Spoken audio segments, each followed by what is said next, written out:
What's up, everybody? Welcome to my YouTube channel. I'm comedian Mike Cannon, and today we are uploading Mike Cannon Best of Parenting Jokes, Family Jokes, Dad Jokes. It's all about me having kids. My wife is also involved, but she didn't choose this career, so why would I involve her in the upload process? We're going through my albums in numerical order. This first one is from I Think It Just Kicked In. This is actually from the re-record because we filmed this so long ago that I think it was in 480p. So the original footage just can't even be uploaded into this video. We re-recorded it. This first track is called High Around Kids. I did not have children at this point. This was recorded in 2017, years before I would have functioning sperm. And who knew that I would lay the foundation, the groundwork, the blueprint for how I would be a parent in the future. This is High Around Kids. Next joke, High Around Kids. I wrote this before I had children, so I was just high around other children. Yeah, it was kids I know and it was weed. I'm not like, not like smoking meth and then chewing through a seesaw. I used to give tours. At the Museum of Natural History, like birthday party tours. And I would take like 100 milligram edible before these birthday parties because I wanted to feel like it was my birthday party. You know what I mean? It was the best, dude. We'd walk up to the dinosaurs and a kid would be like, whoa. I'd be like, fucking wow! Like, right? Like, they used to live here, now we do?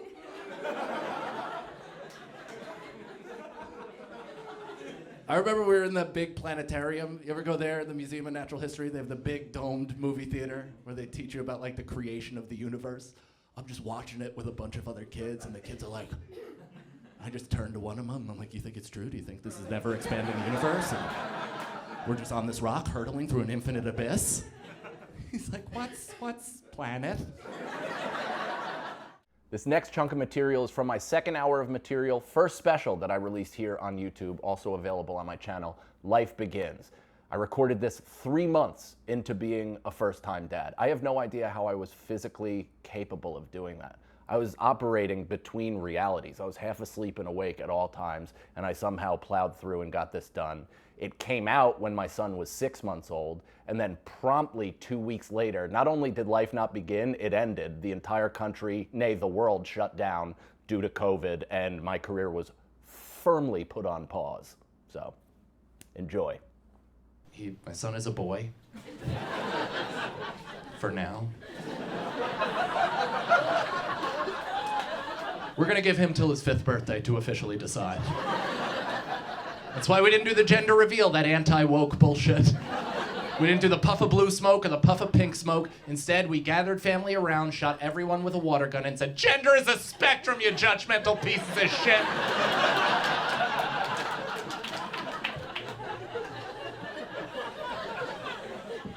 But he was born with boy parts. There was no avoiding that. So we had to have the conversation about what to do with his penis. Whether to circumcise or not. Do we have a preference in here? Do we like a circ or a sleeve? Some lady over there goes, circ, definitely. Definitely circ. I don't want it to leave this table, but circ for sure. Here's the thing, yeah, like I'm personally circumcised, and I'm pretty happy with the product. But I liked hearing other people's opinion, right? I asked around, I really did. I wanted to see what other people thought. And a lot of my friends, they told me not to do it. And not based on anything religious, but based on the new progressive theory that it's mutilation, right? They're like, dude, it's genital mutilation. You're mutilating your child. You shouldn't do it. And I heard what they're saying. I even kind of agree, but I think I'm just 100% okay with it. I am, because I've seen a lot of dicks in my day. I played sports. And the only ones that show up in my nightmares are those godless extra lunch meat dicks. That's a snout, not a penis. That is a Tim Burton fever dream. It looks like the sand snake from Beetlejuice.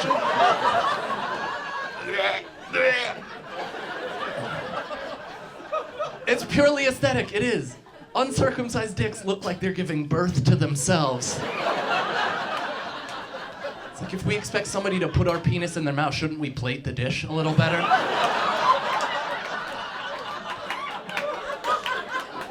If circumcision was illegal, I would have still circumcised my kid. I would have shaved my teeth into triangles and just bite it the old-fashioned way.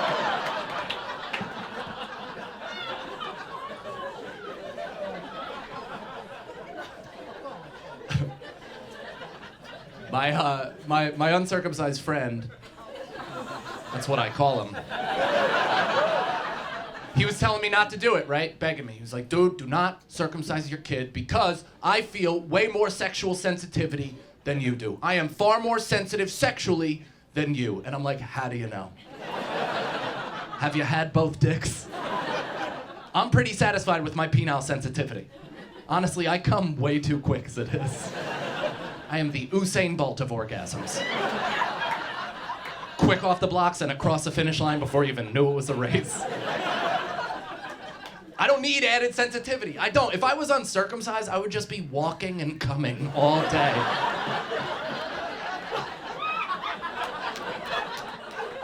I'd be wearing cement pants by 3 p.m. every day. I'd have to chisel them off my body just to get into my jammies at night.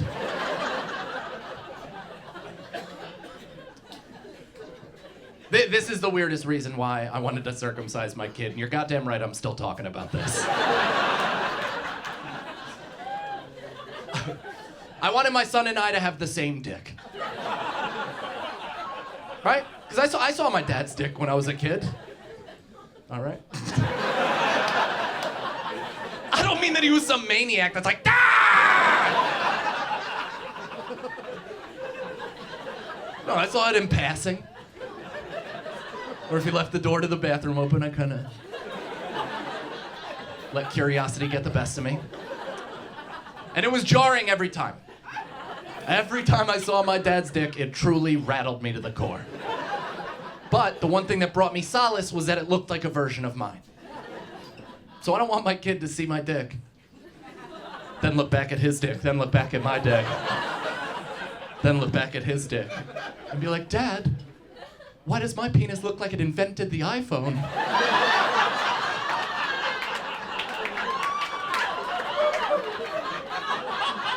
I'm wearing a full turtleneck in the middle of July, and you're rocking a Simon Cowell Deep V.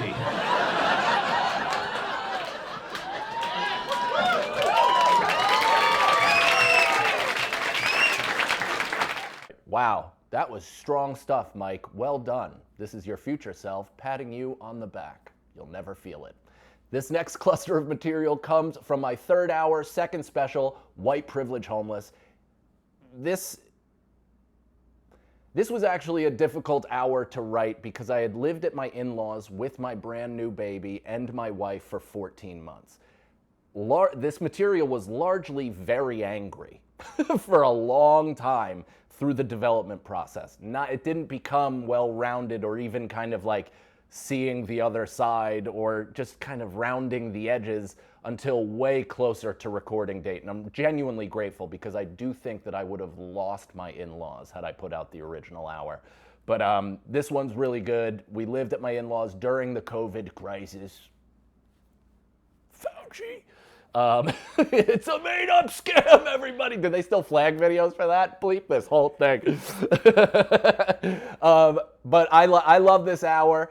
I wish we could go back and really remix the sound because the audience sounds like I'm bombing, but my God, was it raucous in there. It's my least favorite special that I've done simply for that alone.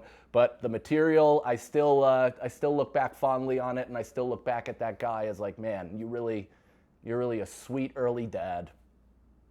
Check it out. I had a baby right before the pandemic. Thank you. My wife did most of the heavy lifting. I kind of just went and then waited. Just tapped my watch for 9 months. It was a real set it and forget it.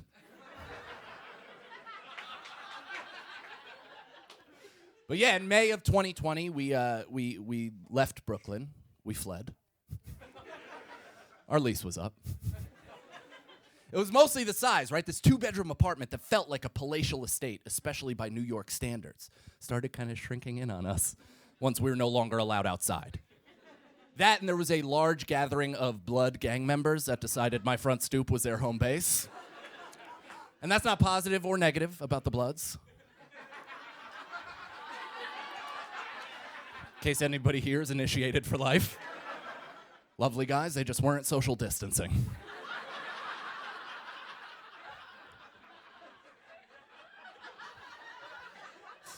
But honestly, it was mostly the size, mostly the size of the apartment, because we had this brand new baby. And honestly, the beginning of the pandemic, which sounds insensitive, it was kind of nice for us. We're a brand new family. We're so in love with each other. We're like, that's a brand new baby. We're like passing each other in the cramped hallways, like, you go. No, I'll go. Okay. You go. I love you. I love everybody. And then the months dragged on, right? My son, he's new to this reality. He's screaming. My wife is hormonal, coming off giving birth, so she's speaking in tongues. I am unreasonable at homeostasis. Trying my best to be an ever-expanding container of empathy. Failing, losing arguments constantly. I knew it was time to go, right? By the end, after a couple months passed, I could tell, because we'd like pass each other in the hallway. And it only happened like once or twice, but we passed each other in the hallway, and I would just kind of like throw a shoulder at her. Just to knock her off track. She was just winning too many arguments. I would never do anything. I just wanted her to know that if I did, it would be a flawless victory. For about 14 months, my wife and my baby son and I, we were living at my in-laws, which, believe it or not, was not on my vision board at 36.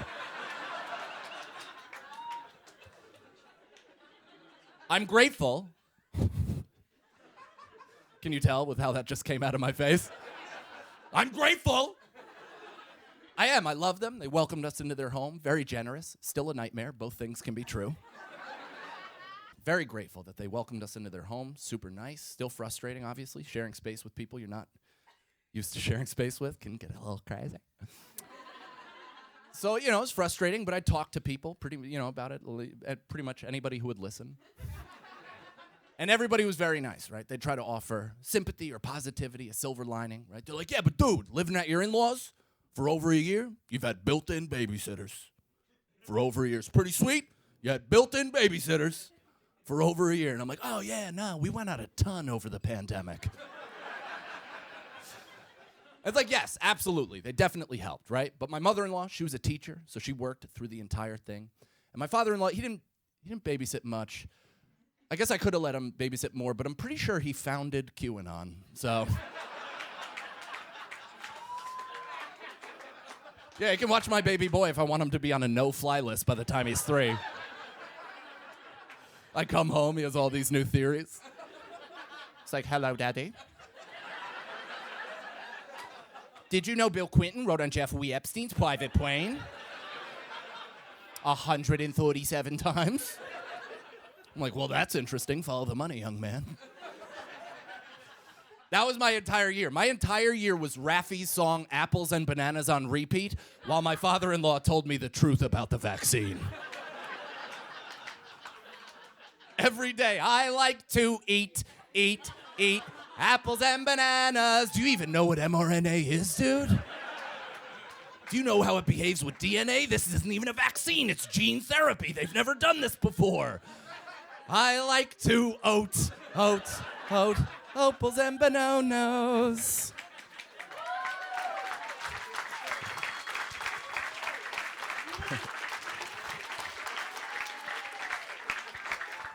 And will never let go of is the fact that I got to spend a full year with my son. Every single day for a full year, back to back to back, consecutively. I'll probably never get that much time with him like that ever again. It was incredible. Incredible in that way. We had a lot of firsts during the year. We had a couple lasts. We took our final shower together. Recently, he's more of a bath baby, as babies tend to be. But especially when he was little, right? If we were in a rush to expedite the process, I'd run him into the shower, power wash his asshole, throw powdered soap in his face like he's heading into Shawshank. And just dry him off and then Kobe right into the crib, you know? But now he's 2.5. He's autonomous, standing on his own, moving about, which is a major reason for why this was our final shower. You know, I'm standing there and he's standing there. It's just two dudes in a box at that point, you know? And he's perfectly cock height. Like exactly. Like I don't even need to measure my son. I could just put my dick against a door frame, pencil it, and be like, that's my boy, 23 months.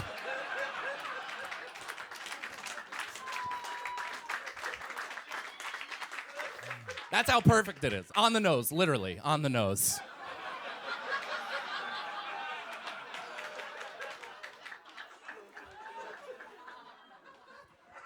So we're taking what neither of us knew was our final shower. And for the first time, he noticed my penis. It's basically a big skin chandelier for him. And he even said it. He looked at it, he goes, peenie.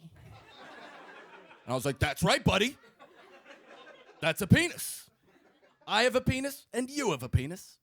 We both have a penis. And my wife was right there. She's like, that's right. It's exactly like yours. And I was like, well, not exactly. I was like, one day you'll grow into this.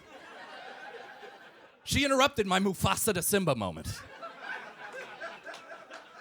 I was going to be like, one day this will all be yours.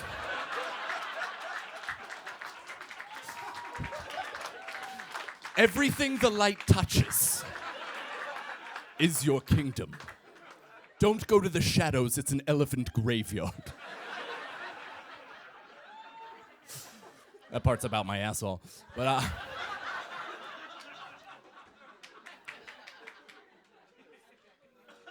So yeah, he saw it, tried to touch it. He's a baby, it's right there. Right? He just goes, peenie. Tried to grab it, and I was like, Try to guide him out of the way. You know, I didn't want to be too aggressive. I didn't want to, like, chop down on his forearm and be like, wait for consent, you white male piece of shit.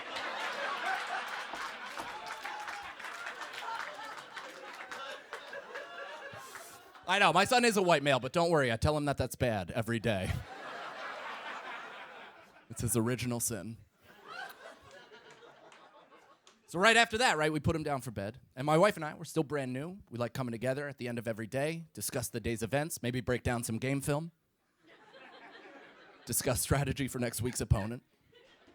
And my wife comes out of the bedroom and she's like, oh man, like, what do we do there? Should you have, like, let him touch it?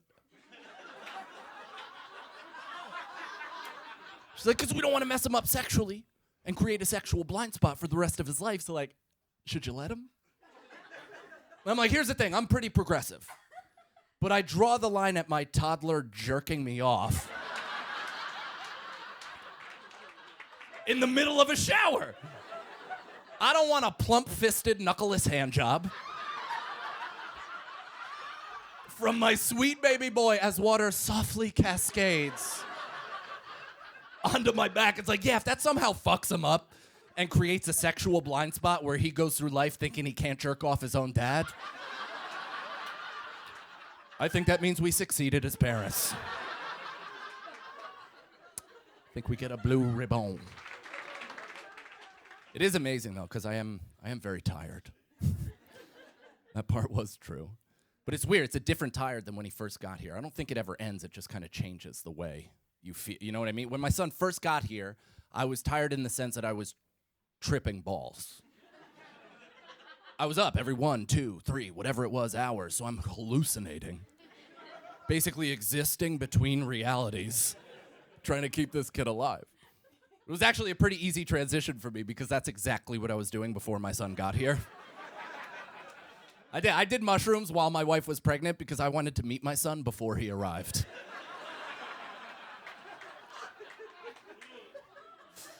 We did. We had a nice little powwow. Now it's different because he's 2.5. He's mobile. He's all over the map. So now I'm athlete tired. He's all over. I'm just like in a defensive stance all day, moving my feet, trying to beat him to spots. If he makes contact, I take a charge. But he's this tall, so it's always helmet to helmet. I know, my dick definitely has CTE. It drools and often forgets why it walked into the kitchen. My dick is like Aaron Hernandez. It's a closeted homosexual that may have killed 3 people.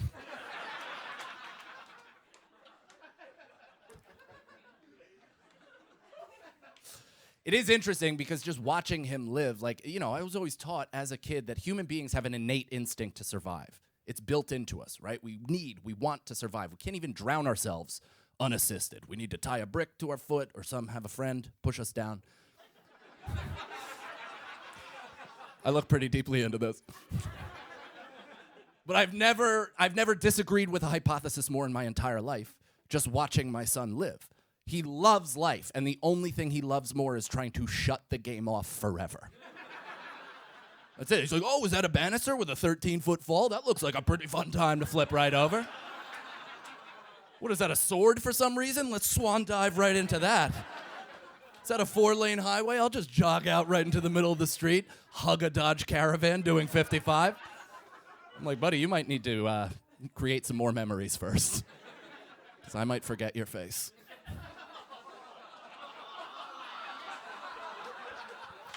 No, you're right. It's you that should have that sensitivity.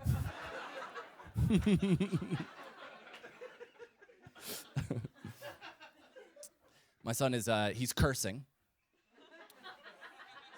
I fucked up. I did. I reacted. You're not supposed to react to the curse, but I've never heard something that cute curse before.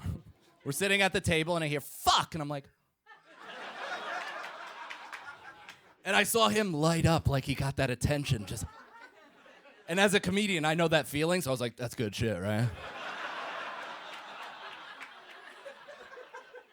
I can't even be mad at him, because he does it right.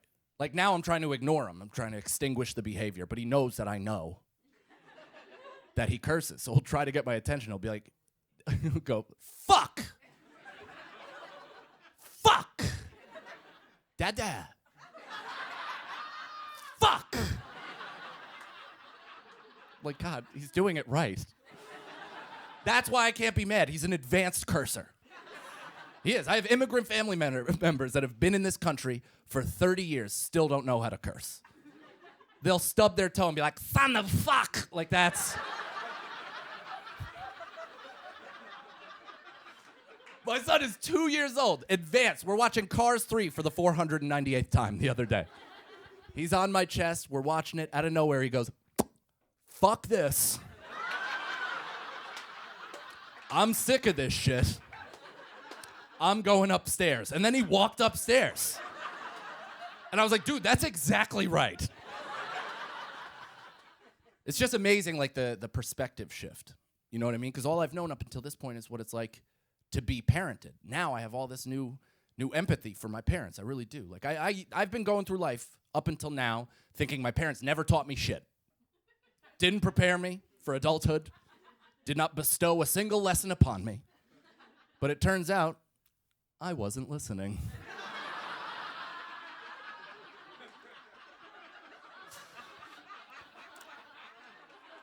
As a parent, I'm getting hit with like all these butterfly effect memories. I'm like in positions with my son and I'm like, oh, that's right. And I remember certain things my parents tried to accomplish. Like, I don't know how to cook, still, to this day. Don't know how to cook, can't scramble an egg. And I've always looked at that as a personal failure of my parents. So, wow, you really let me enter adulthood not knowing how to scramble an egg? But I remembered that they absolutely tried to teach me, and they did it in the proper parenting way. They did it enthusiastically, excited, really pumped me up. They're like, Michael, come on down here, get in the kitchen. We're going to teach you how to cook. You're going to learn how to scramble an egg. You're going to get to eat anytime you want. You'll be self-sufficient. It's going to be amazing. Get in here. And I looked at my parents, and I was like, I'm going to be in the NBA.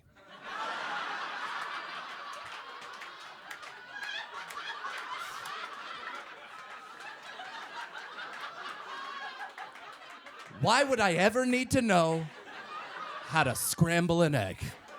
My chef will scramble my egg. What, do you not believe in me, Mom and Dad? That is unfortunately entirely true. I really believed until a late age that I was going to the National Basketball Association. I played community college basketball and assumed the Knicks were just a day away from calling at all times. And honestly, I blame me playing too long. Like, I wish I quit earlier. But I blame me playing too long on the fact that social media didn't exist yet. Didn't exist. So I was an incredible basketball player for my town. And I knew nothing else. It's like, well, surely my town's talent pool is indicative of the rest of the world. But had I had social media and I could scroll through and see that there were Zion Williamsons in existence, just a 15-year-old, 6'5", 275-pound kid doing windmill dunks from the free throw line, I would have looked at that and been like, I should probably learn how to scramble an egg.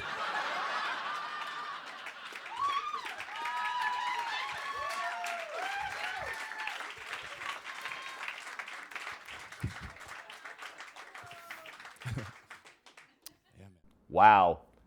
Riveting. This next bit comes from my Live from the Gramercy Theater special. It's not quite a special, more of a full show, high quality recording and filming of a show, because it was in between specials. It was in between White Privilege Homeless and Traumatized Animal. Some of the bits you'll recognize in Traumatized Animal, and then a lot of them kind of fell off, and I wrote better ones that ended up making the final hour. But this one in particular, this was a curtain call.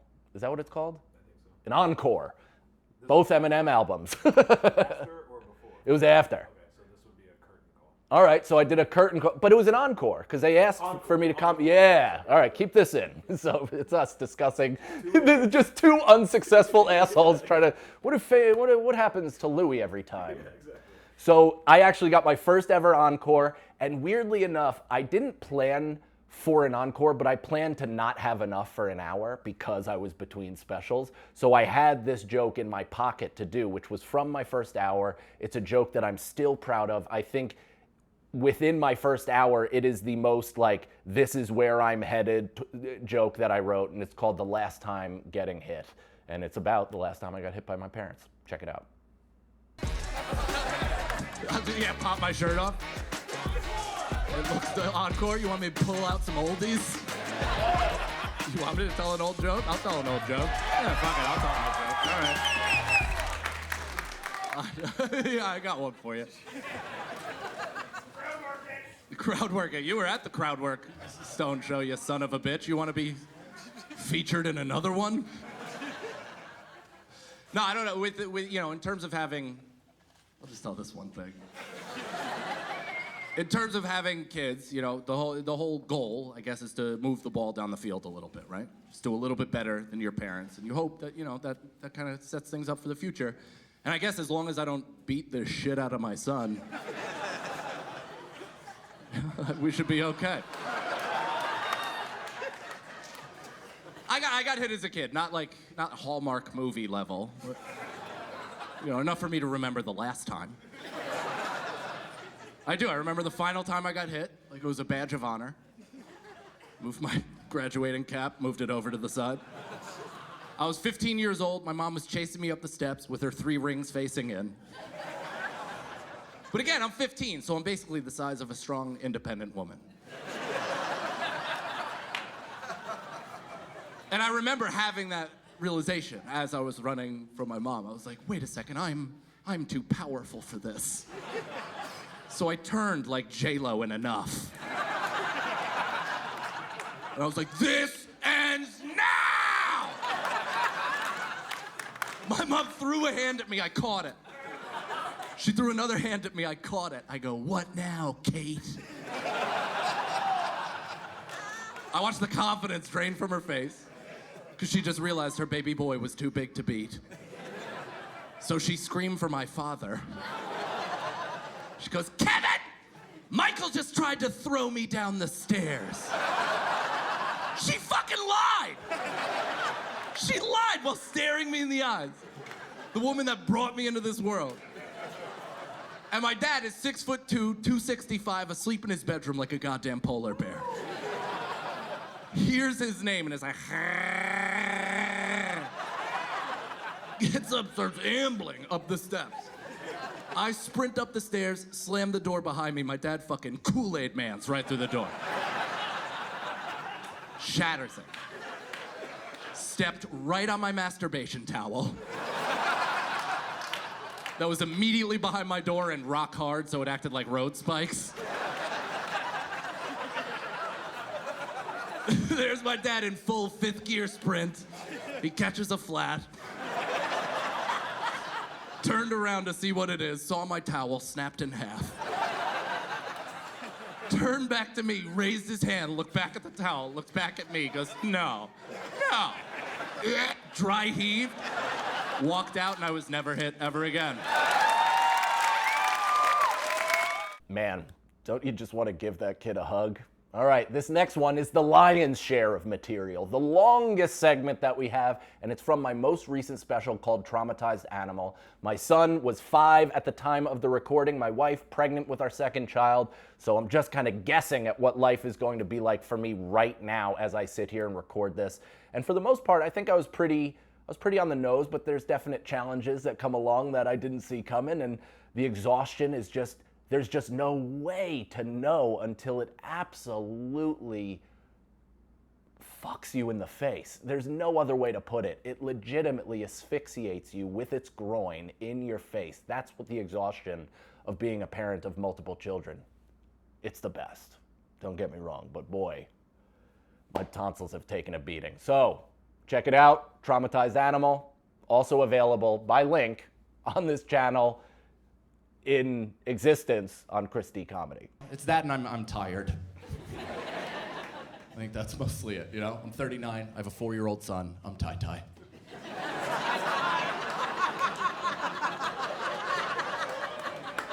I am.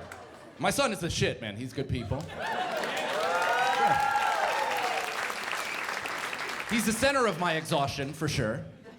Totally worth it. I thought at some point, though, he would age to, to a level where I'd get a little bit of my sleep patterns back, but it turns out that just mutates and evolves over time, right? Because when he's a baby, everybody knows they wake up all hours of the night. You have to go into their room, see what's going on. Now he's 4 years old. He wakes up in the middle of the night. He walks into my room and then silently stands this close to my face.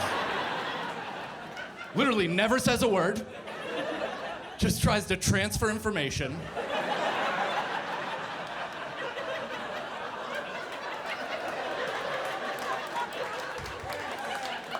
From his head into mine.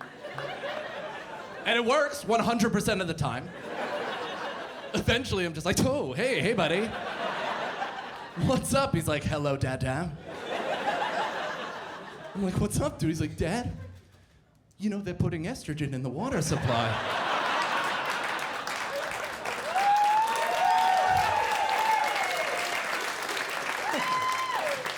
I'm like, not you too. I'm gonna take away your YouTube login. It's fucked up though, man, because I am working on my sleep stuff. I'm trying, I smoke weed and all that stuff, but it puts me down. But that's the problem. It also messes with me because again, my son will wake me up in the middle of the night, and I'm like, oh, hey, what's up, dude? And he's like, Dad, there's a monster in my bedroom. And I'm like, well, I shouldn't have taken a 100 milligram edible before bed. I'm still in the thick of that shit. He's like, Dad, there's a monster. I'm like, what? Get the fuck out of here then. Go handle your business. You're constantly telling me what a big boy you are. Here, take my gun. Use my gun. Show that monster what time it is. Not gonna lie, I just told that joke down in Tampa, Florida. It did slightly better down there. They're like, that's right, start him young. Build up that wrist strength. I feel like once you have a child, you're kind of never operating at 100% ever again. And it's not to say it's not worth it, it totally is, but you're just always playing catch up, whether it's on sleep, on work, financial health, whatever it might be. And I got sick this year over Christmas break. It was just Christmas, no break. I'm an adult man.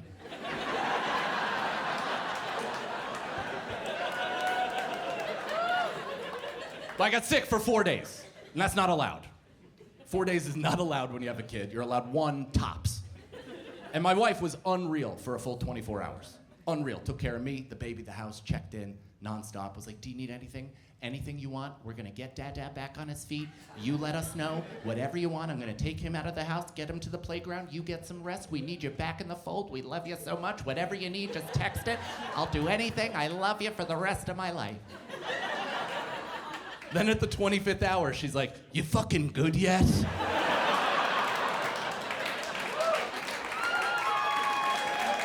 You ready to rejoin the fray? I'm like, easy there, Jeff Bezos. I didn't realize I was an Amazon warehouse worker. I'll be back to work on Monday. I understand we're short-staffed. My wife and I, we've been trying for a while and now are expecting our second son, which is very exciting. Yeah. I'm in. I'm on board. I'm very excited. I'm super pumped. I was very nervous and reluctant initially because I know that it's exponentially more work and more effort, and I'm worried to throw off my happiness quotient. I'm so happy right now that if more happiness gets injected, I'm afraid it will I'm mentally ill. But I'm in. I'm in mostly because I recognized months and months ago that it's never been my choice. Never once. It's not been my choice to expand my family, and it's not to say my wife is pushing me into it. I'm just saying I personally have never done anything to stop it. Yeah, I don't wear condoms. That's the whole point of getting married. I don't wear condoms, and I have really weak hips. That's how my son got here. He wasn't planned. He wasn't a mistake. He was a bit of an oopsie poopsie. He was. I was in there, raw deezy, felt the jingles. Went to pull out, my hip flexor cramped. I just filled her to the brim like a perfect pour Guinness. And I blew the extra foam right off the top. Might have cost him a twin.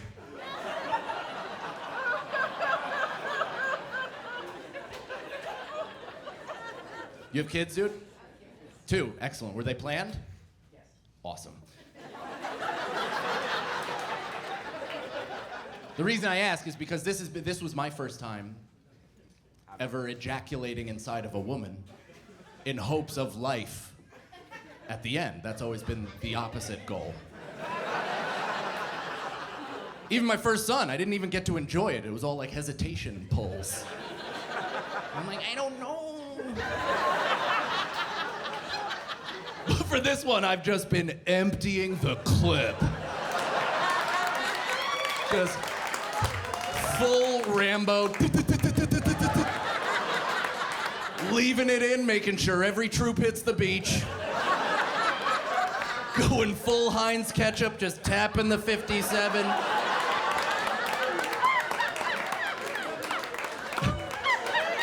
Making sure every last bit of yuck is out of me and into her.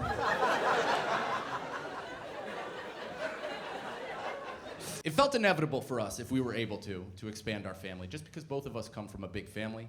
You know, I'm Irish, my wife is Italian. So my son is half Italian, and I just learned that means he's gonna live with us for the rest of his life. So might as well make him somebody to play with. And I grew up with siblings. I grew up with 2 sisters, so I have a history of hitting women.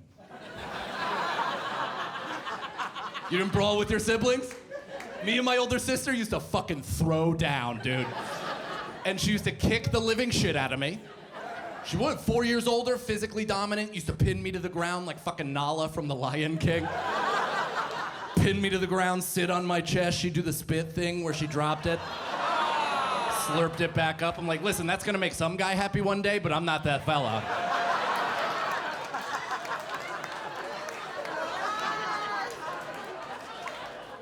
She kicked my ass till I was 9 years old. 9 years old, that's when I was too big. I took back the night. I punched her in the face. I know, it's regrettable, but effective. But that's the thing, you ever do something for the first time and as you're doing it, you can already tell it's gonna be the last time? That's what this was. 9 years old, getting picked on by my sister, finally had enough, took a swing, made contact, and I'm like, die. end of an era. I'll never be that satisfied again. But no, I'm excited, man. I'm really excited because I wanted to be the father to another kid for sure, but I want a sibling for my son. I want my son to have a sibling so he has somebody to talk to about his mentally ill father. I can't leave him alone with this. This being his primary example of man. I'm walking around, he's like, all right, I got a lot to live up to right there. The sibling comes along, they're like, no, that is a traumatized animal. Do not mimic any of that behavior. Plus, I feel like growing up with siblings, it shapes the type of person you are, right? Like, I still remember the stories, the fights, the good stuff. I remember one of the best stories of my life. I remember when I was 5 years old, I watched my older sister get attacked by a crow. The bird, not Brandon Lee. Still to this day, the most surprising animal attack I've ever witnessed. Because it's an air bird, and it didn't attack her from its strength. It straight up marched up on my sister and squared up on her. It was insane. And we were hanging out with this crow all day. It was a friend before it was a foe. They're a smart bird. We were feeding it bread. It was half performing for us. A little bit. My sister ran out of bread. That was plumb unacceptable to the bird. Out of nowhere, it just devolves 65 million years. Turns back into a velociraptor and then just starts charging. My sister, even though years of beating the shit out of me, had no experience with a crow. Completely panicked. This was her defense. She pulled her hand inside of her sleeve and then tried to bat the crow away with the edge of her soft cloth sleeve. Just went full uncircumcised dick right at the crow's face, and the crow was like, well, bit it, and then hung on for 8 full minutes. I'm not lying, I'm not exaggerating. 8 Earth minutes. My sister was running back and forth in the driveway. It stayed on. She was doing this. It stayed on. She was doing this. It stayed on. I'm 5 years old, standing there holding a soccer ball. I am fucking dying laughing. My sister eventually starts crying, so I start crying because I'm an empath. My mom hears the commotion, comes outside, sees her favorite child being attacked by a crow, sees her least favorite doing nothing about it, immediately screams at me like, there's a crow attacking your sister! I'm like, I know, it's scary. She's like, give me that soccer ball! I'm like, what? She's like, give me it, you fucking pussy! Ripped the ball out of my hand, and then in a throw she couldn't recreate if given infinite opportunities. She Eli Manning in the 4th quarter of a Super Bowl, snapped into autism, took a hard 5-step drop through a frozen rope through triple coverage, hit the crow directly in the numbers, and it exploded into feathers. My sister and I are holding hands crying while my mom walks up to the crow and punts it in the woods.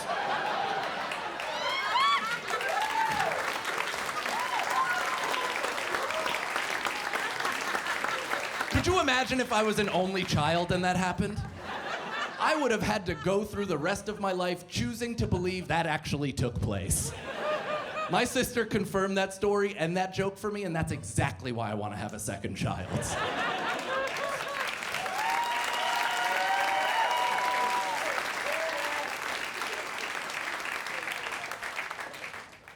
For the second one, do you feel like you were more prepared? Do you feel like you had more? Somebody just said no, and that I'm gonna choose to ignore that one. You said yes, you're the optimism, you're the bright light in my life. This person, I will never talk to you again.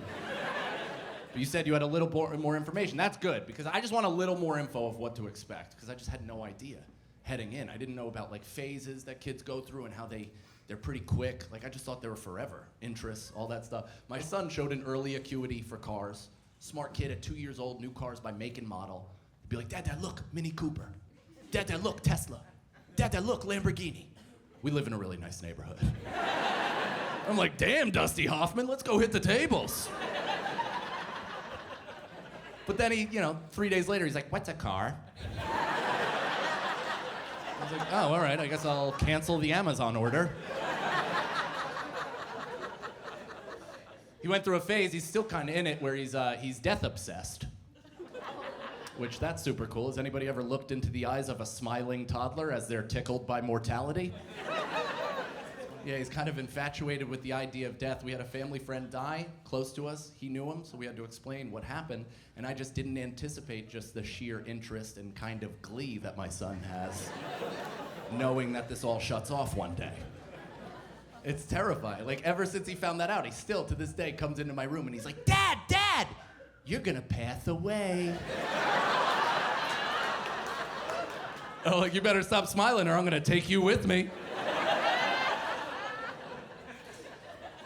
He killed a bug in front of me, which again isn't newsworthy, but the way he did it was pretty unsettling.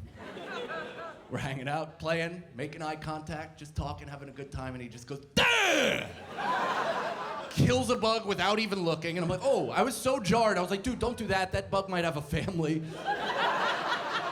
I didn't know what to say. I was doing like empathy checkpoints in case he's the next Dexter. In case this is like bug to squirrel to human boy, you know what I mean? I'm like, dude, don't do that, it might have a family. And he looked at me and he goes, why did it die so easily? I was like, let me kind of organize my thoughts.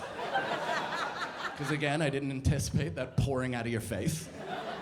But I told him the truth. I was like, the reason why it died so easily is because it's a smaller animal than us. It can withstand way less impact because it has a frail exoskeleton. And he looked at me and he goes, I want a frail exoskeleton. And I was like, why? He's like, because I want to know what it's like to die. I go, do me a favor, go upstairs and tell that to your mother, because I'm on far too many edibles to field this conversation.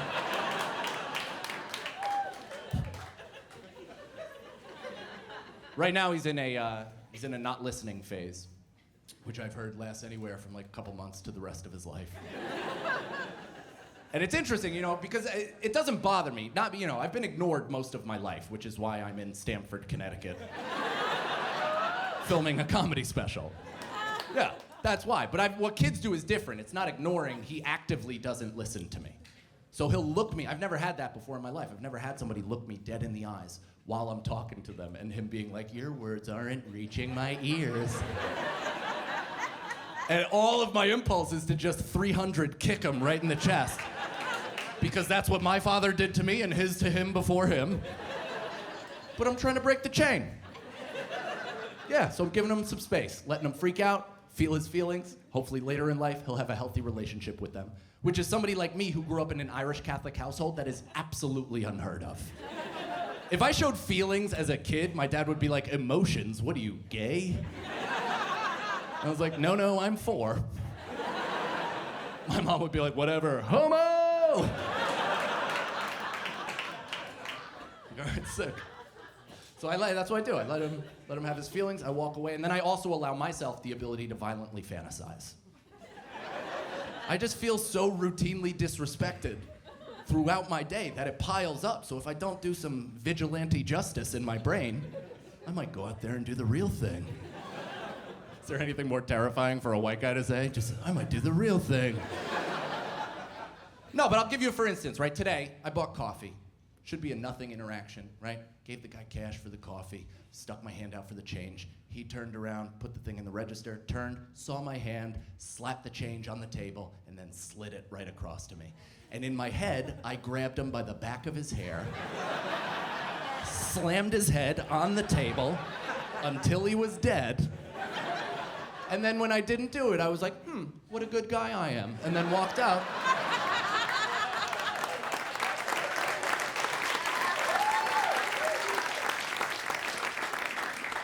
And now I've taken that to my son. It's a victimless crime. It's how I get through these things, because I have a lot of wrong inside my body that I'm trying to right. So I'm just allowing myself to do these weird shit. And plus, again, it's hard not to take it personally, right, with my son, because he'll be looking me right in the eyes. And I'm like, buddy, can you clean up your cars? He's like, these ones, Dad? And then dumps them right down the steps. And I walk away and I'm like, man, I wish there was a way I could kill myself temporarily in front of him. Just to teach him a lesson. You know what I mean? Like, oh, you're not gonna clean those up? Ah! Just blow the back door right off my head. Pop it back on and be like, and next time that'll be real.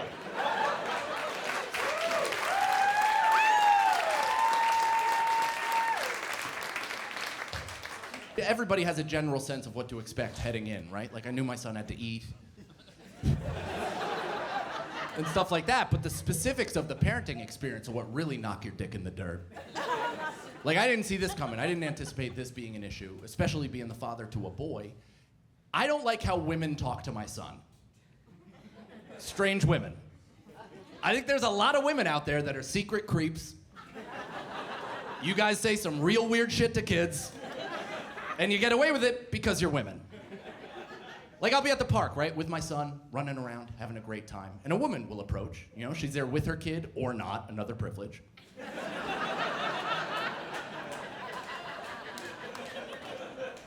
She'll walk up and be like, oh, is this your son? I'm like, this is my boy. She's like, he's adorable. He's adorable. He's a little charmer.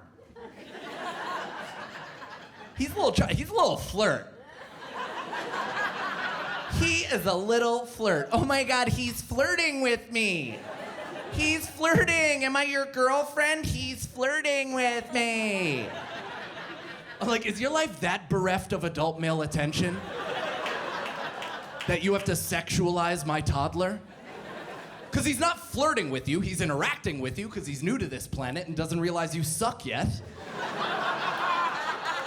Then I turn back to my kid and he's got his cock in his hand. I'm like, he is flirting. Just like Daddy taught him.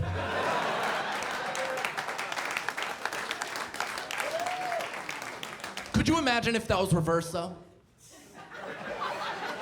Could you imagine I was just in a park by myself? Walking around, I roll up on some 3-year-old girl. I'm like, look at this sexy little skank. She's making eyes at me. She's making eyes. Look how she sucks that pacifier. I agree, that would be massively inappropriate.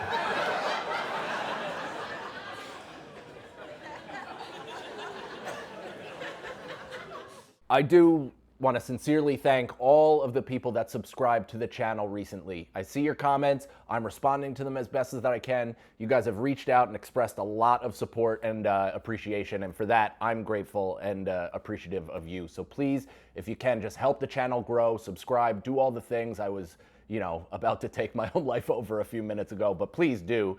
They absolutely help, and spread the word. That's the best way. Best thing you could do is people want to hear it out of your mouth. They want the trusted source to say it directly to them. So if you could grab a friend, anybody that may have kids, that may just be similarly depressed, whatever. If you see in them what you see in me, grab them and be like, hey, I got a comedian for you might like. And then send them my way.